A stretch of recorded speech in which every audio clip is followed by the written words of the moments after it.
There is a cord attached to every outboard motor on every dinghy that legally operates in Bahamian waters. It is called an engine cutoff switch lanyard. Most people who have never operated a small boat call it a kill switch. The name is accurate. When that cord is disconnected from the motor, the engine stops instantly. Not gradually, not with warning, instantly. And the cord is designed to accomplish exactly one specific function. It is worn by the person who is driving the boat, attached to their wrist, their life jacket, or their belt, so that if that driver is thrown overboard or falls away from the helm, the engine cuts and the boat stops. The driver wears it, not the passenger, the driver. And there is a man named Captain Bill who was anchored directly beside the hooker's sailboat Soulmate on the evening of April 4th, 2026, the night Lynette Hooker disappeared into the Sea of Abaco and did not come back. He was there with friends. He was in those waters. He knows those waters. And when Brian Hooker told investigators that Lynette, the passenger, was wearing the kill switch lanyard when she went overboard, Captain Bill had something to say about that publicly. He said it on the Brian Enton Investigates podcast, on the record. And what he said about the kill switch, about whether that engine could have been restarted, and about the weather conditions on that night does not resolve this investigation. But it raises a specific documented technical question that the physical evidence recovered from the Soulmate could answer definitively. This is the verdict room. We examine the evidence, we follow the facts, and at the end of every investigation, we deliver the verdict. If you are new here, subscribe right now and hit that notification bell. Every week, we bring you the forensic depth, the investigative analysis, and the documented record that tells you what is actually known in the cases that matter most. If you are already part of this community, hit that like button right now. It helps more people find this investigation. Now let us talk about what Captain Bill said, what the kill switch actually does, and why the documented facts about this specific piece of equipment raise questions that the investigation has not yet publicly resolved. Before examining what Captain Bill said and why it matters, it is worth understanding the engineering of the kill switch itself, because the engineering is what makes the question significant. An outboard motor kill switch is a safety mechanism required by United States federal law on all motorized boats under 26 feet that produce 3 or more horsepower and were built after January 1st, 2020. The device consists of 2 components. The first is a switch integrated into the motor's ignition system. The second is a lanyard, a coiled cord that connects the switch to the operator. One end clips to the switch. The other end clips to the driver's wrist, their life jacket, or their belt. If the driver moves far enough from the motor, if they fall overboard, if they are ejected from the boat, the lanyard pulls free and the engine cuts instantly. The word operator is not casual in this context. It is the technical term used by the United States Coast Guard, by the National Marine Manufacturers Association, by every boating safety organization that has documented how this device functions. The lanyard is worn by the operator, the person driving the boat, the person at the helm, the person whose departure from the driving position is the event the device is designed to detect and respond to. Carly Ellsworth confirmed to CBS News what she understood about who drove their dinghy. Brian typically drove the vessel. He was the operator. He was the person the lanyard was designed for. Brian Hooker told police that Lynette went overboard along with the boat key and the kill switch lanyard when she fell. According to the account shared by the Royal Bahamas Police Force, Lynette was wearing the engine safety lanyard when she fell off the dinghy, which caused the boat to lose power. That is Brian's account. The passenger was wearing the device designed for the driver. The engine cut when the passenger went overboard, not when the driver departed the helm. When Captain Bill heard that account, he addressed the kill switch directly on the Brian Enton Investigates podcast. His assessment, stated publicly and on the record, most outboard motors have a manual override. The engine can be restarted without the lanyard. Stop and hold that for a moment. Brian told authorities that without power on their dinghy, he was unable to restart the engine and had no option but to paddle. The dinghy eventually drifted through the Sea of Abaco for hours before washing ashore near Marsh Harbor, where he notified someone about his missing wife. Authorities were contacted at approximately 4 in the morning on April 5th, But Captain Bill's public statement addresses a specific technical reality about most outboard motors. The departure of the lanyard from the switch stops the engine. On most modern outboard motors, the engine can then be restarted by pressing the start button directly without the lanyard reinserted. The lanyard disables the engine when pulled, but the engine can be started again manually. Brian Hooker spent 4 years living aboard the Soulmate. He and Lynette described themselves as co-captains of their vessel. He told CBS News, "There are certain jobs I did and certain jobs she did, because there is a big enough boat that it takes 2 people to really run efficiently." 4 years of full-time sailing life, a decade of boating experience.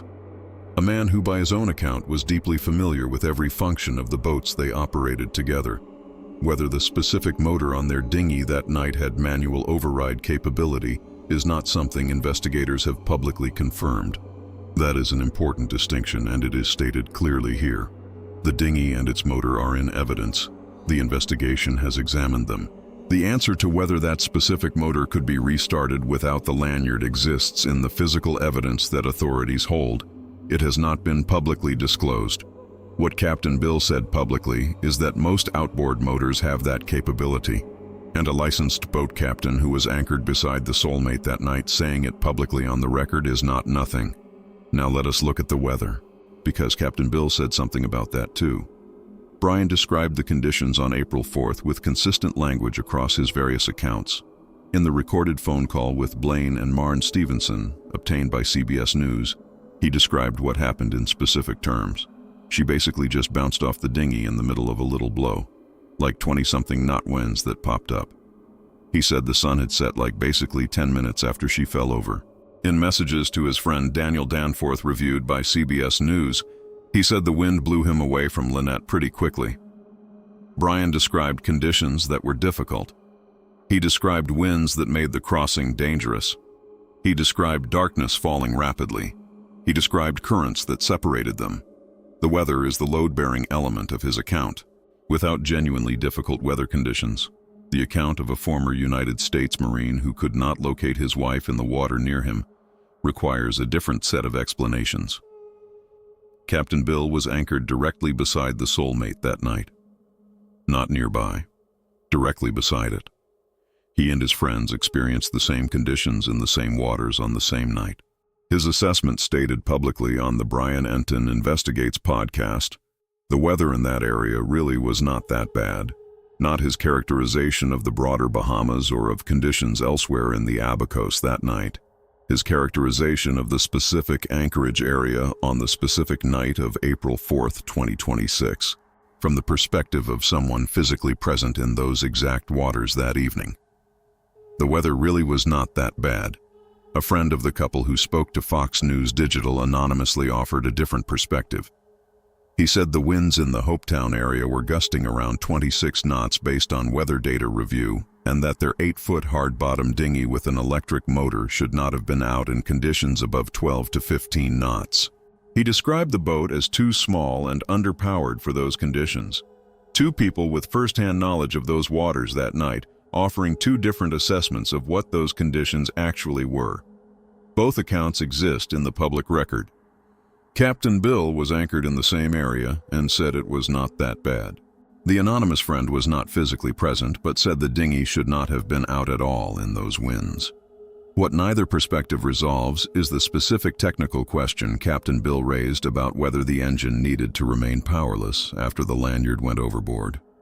Let us go deeper on the engineering question, because understanding exactly how a kill switch works on an electric outboard motor, which is what the Hooker's dinghy used, versus a gasoline outboard motor is important context that most public coverage has not explored. The NT300 electric motor that Blaine Stevenson identified as the likely model on the Hooker's dinghy operates on a 36-volt battery system. Electric motors and gasoline motors handle the kill switch mechanism differently. On a traditional gasoline outboard, the kill switch interrupts the ignition circuit. When the lanyard pulls the switch, the ignition is cut and the engine dies. To restart, you replace the lanyard or press the start button on models with an override, which is exactly what Captain Bill described as standard on most outboard motors. On some electric motors, The kill switch function works through the control system rather than the ignition, which means the specific restart procedure depends on the specific motor and its software configuration. The NT300 and similar electric outboard motors designed for dinghy use in the live aboard sailing community are specifically marketed to sailors who operate in remote locations where emergency procedures matter. The manuals for these motors, publicly available through the manufacturer, include specific guidance on what to do when the kill switch is activated. Whether that guidance includes a manual restart procedure without the lanyard is a question the physical evidence answers specifically, because the investigators examining that motor have access to the exact model, the exact firmware version, and the exact configuration of the device that was on the dinghy on the night of April 4th. Captain Bill's statement that most outboard motors have a manual override is based on his extensive experience with engines in those waters. It is not a claim about this specific motor, but it frames the question the investigation is working to answer. Did this specific motor, in its specific configuration, allow manual restart after the kill switch was triggered? The motor is in evidence. The answer is not ambiguous. It either does or it does not. And whatever that answer is, it exists in the physical record that investigators have held since the dinghy was recovered. Now let us look at the lanyard account itself more carefully, because there is a documented inconsistency between Brian's different tellings that belongs in any honest examination of this question. In the account shared by the Royal Bahamas Police Force, Lynette was wearing the engine safety lanyard when she fell. That is how the official police account described it. In the recorded phone call to the Stevensons obtained by CBS News, Brian said something slightly different. He said the dinghy key went over with her because it was not clipped to anything or anybody, and that she had the spare dinghy key in her dry bag, which was with her, not clipped to anything or anybody. That is a meaningfully different description than wearing the lanyard. The kill switch lanyard functions by being clipped to the operator, so that when the operator departs the helm, the lanyard pulls the switch and the engine cuts. If the lanyard was not clipped to anything or anybody, it did not function as designed. It simply fell into the water with whoever held it. In that scenario, the engine would not have been cut by the lanyard mechanism at all. It would have continued running or stopped for a different reason. Which account is accurate, wearing the lanyard or not clipped to anything, is something investigators working with Brian's multiple recorded statements have been examining. Brian said both things in different contexts to different people. These are not small variations. They describe fundamentally different physical scenarios. In one, a safety mechanism functioned as designed. In the other, a safety mechanism was not engaged at all, and the engine stopping requires a separate explanation. The kill switch question, whether the engine on that specific dinghy could be restarted without the lanyard, is a question whose answer sits in the physical evidence. The dinghy is in evidence. The motor is in evidence. The investigation holds both. Captain Bill raised the question publicly. The investigation holds the answer privately.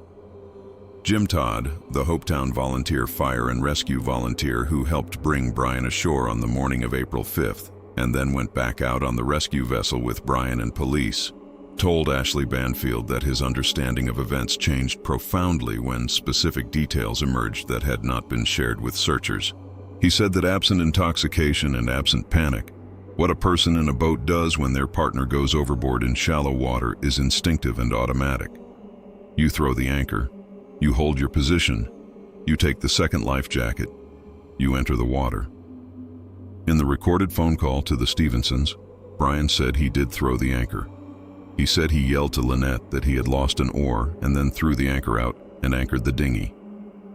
An anchored boat is not drifting. An anchored boat is held in position. Yet Brian arrived at the Marsh Harbor boatyard at approximately 4 in the morning on April 5th, meaning the dinghy covered 4 miles over 8 to 10 hours in conditions Captain Bill, who was anchored in those specific waters that night, described as not that bad. Ken, the bartender at the Abaco Inn who served Brian twice on the evening of April 4th, put one specific geographic reality in plain terms when he spoke to Fox News Digital. He said, "It is only 4 miles that way. It should not have taken 8 to 10 hours to get there. Even if he was only floating, it should have been a much quicker time. 4 miles. 8 to 10 hours. In conditions that the person anchored directly beside the soulmate that night described as not that bad. There is a specific geographic dimension to the 4 miles in 8 to 10 hours question that deserves more attention than it has received. Because it is not just about how long it would take to drift 4 miles under those conditions.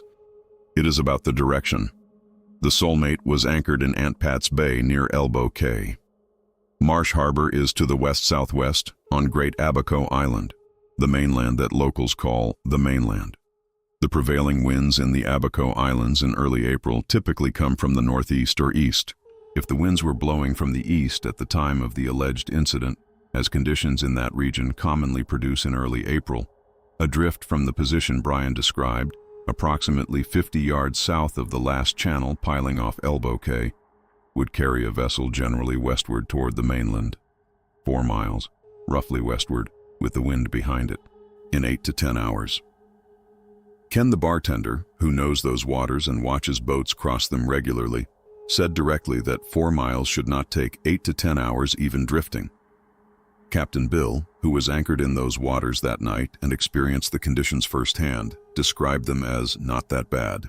Blaine Stevenson, in his conversation with Ashley Banfield, worked through the math of what 4 miles in those conditions should realistically take and found it inconsistent. Jim Todd, who helps run search and rescue operations in those exact waters, and who went back out on the rescue vessel the following morning with Brian, did not describe the crossing as unusually long when he walked through the timeline of events that morning. He described the physics of the drift and the wind and the direction in terms that raised questions rather than resolving them.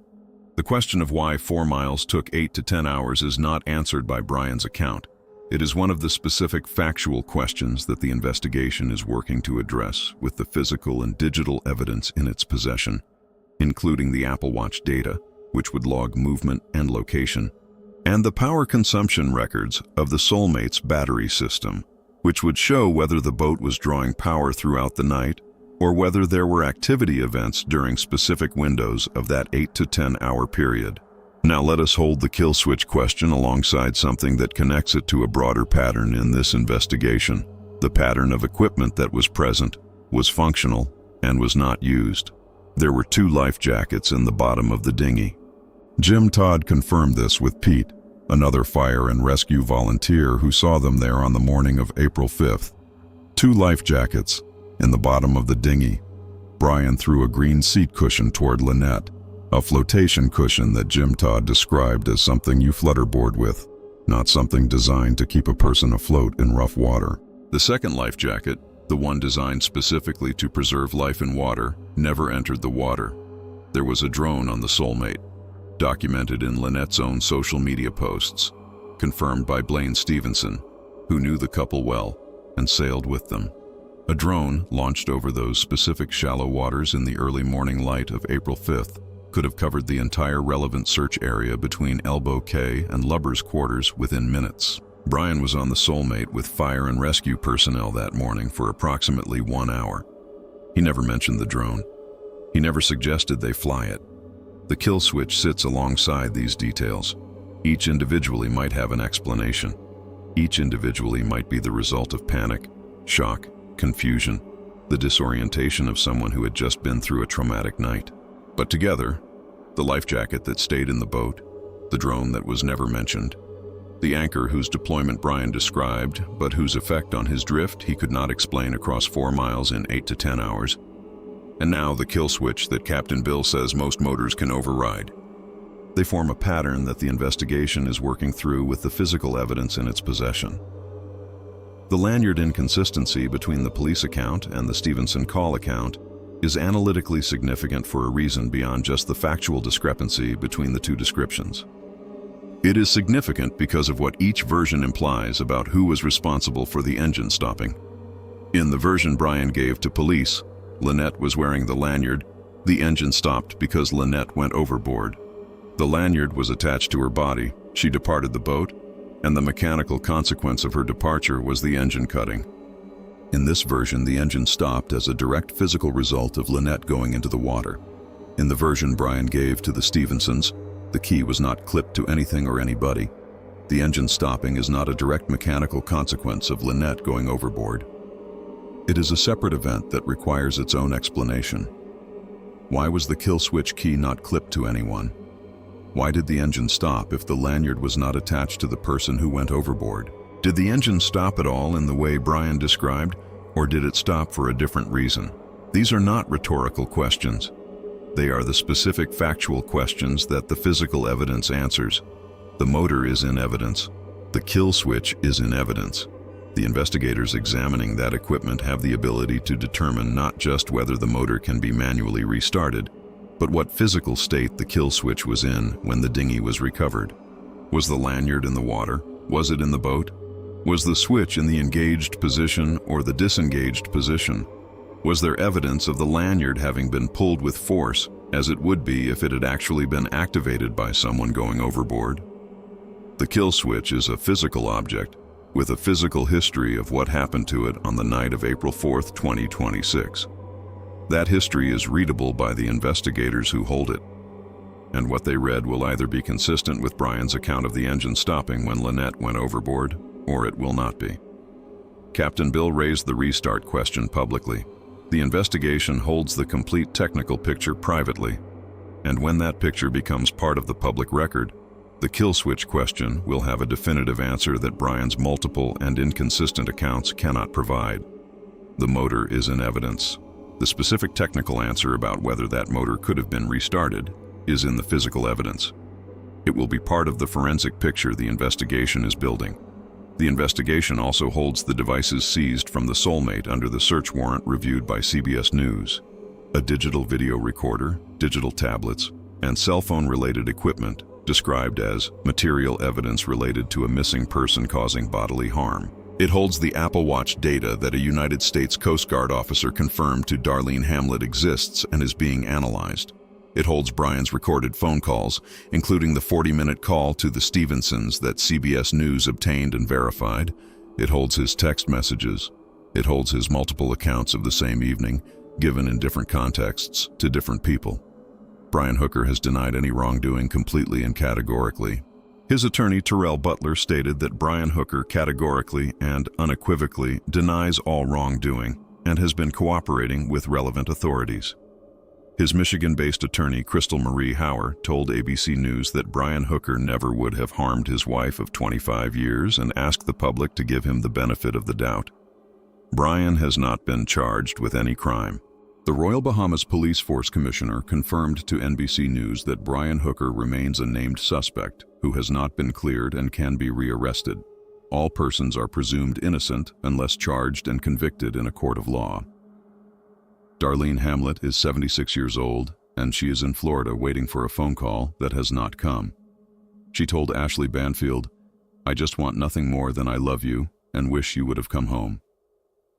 Carly Ellsworth flew to the Bahamas. She walked the shorelines where the cadaver dogs were working. She sat on the dock and looked at the Soulmate and said to no one, "Hey Mom, I am here, wherever you are." Lynette Hooker called the ocean her happy place. She was 55 years old, fit and strong, and had been swimming since she was a child. She gave up everything for the life she and Brian built at sea. The kill switch is designed for the driver. Captain Bill said that publicly, on the record. The investigation holds the physical evidence that answers whether the driver could have restarted that engine after it stopped. Lynette deserves every technical question asked and answered honestly. She deserves the truth of what happened on the water on the evening of April 4th, 2026. All analysis in this video is based on confirmed reporting by CBS News, ABC News, NBC News, Fox News Digital, the Associated Press, and on-record accounts from Captain Bill as reported through the Brian Enton Investigates podcast, Jim Todd and Pete of Hopetown Fire and Rescue as reported through Ashley Banfield's Drop Dead Serious, Ken the Bartender as reported through Fox News Digital and the New York Post, and official statements from the Royal Bahamas Police Force and the United States Coast Guard. Brian Hooker has not been charged with any crime. His attorneys state he categorically and unequivocally denies any wrongdoing. All individuals are presumed innocent unless charged and convicted in a court of law. This video is for informational and analytical purposes only. If you have any information about the disappearance of Lynette Hooker, contact the Royal Bahamas Police Force or the United States Coast Guard. Both investigations remain active. Anonymous tips can be submitted through the CGIS Tips app. If this investigation moved you, if this kind of serious, evidence-grounded documentary analysis is what you come here for, subscribe to the Verdict Room right now and hit that notification bell. Every week, we examine the evidence, follow the facts, and deliver the verdict. Drop your thoughts in the comments below. What does Captain Bill's kill switch statement tell you? What does the difference between the police account and the Stevenson call account of how the lanyard was being worn tell you? This is the Verdict Room. The kill switch is designed for the driver. The investigation holds the answer. The evidence has spoken. Before we close, let us place the kill switch question inside the complete documented picture of this investigation, because it belongs in that picture. Not as an isolated technical detail, but as one thread in a fabric that has been accumulating since the morning of April 5th, 2026.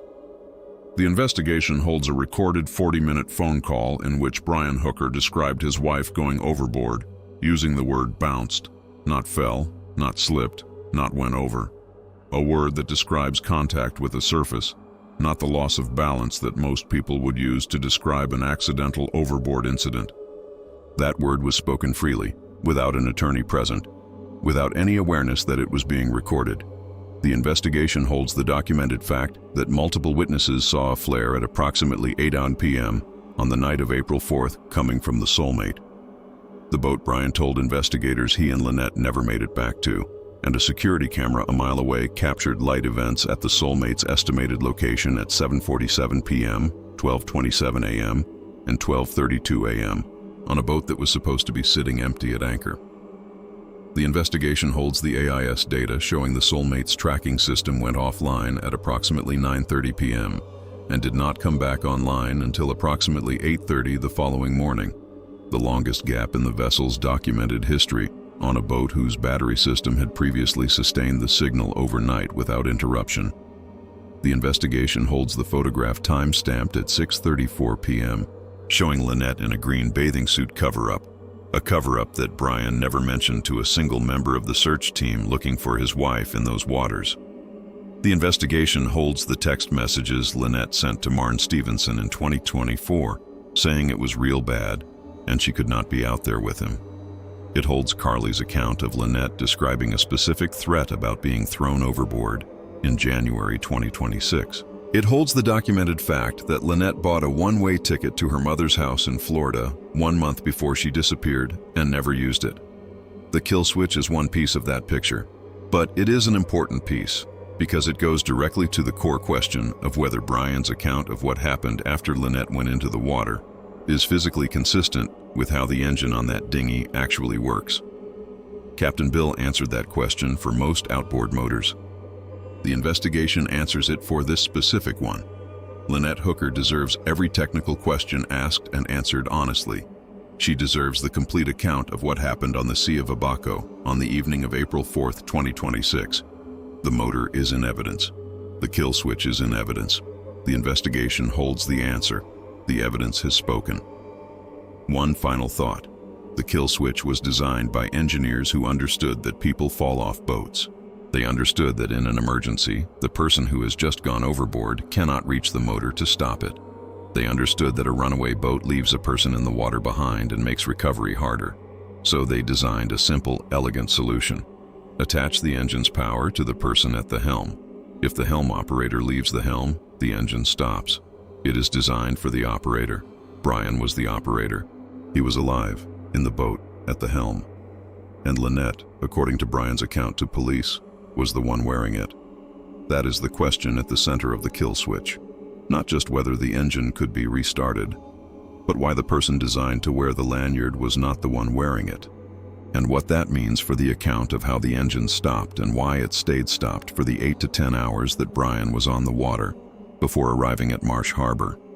The investigation holds the motor, it holds the lanyard, it holds the switch, and it holds every recorded account Brian Hooker gave about that night in all the different contexts in which he gave it. Lynette Hooker called the ocean her happy place. The kill switch was designed to protect people on the ocean. She deserves the truth of what it tells the investigators who hold it. The evidence has spoken.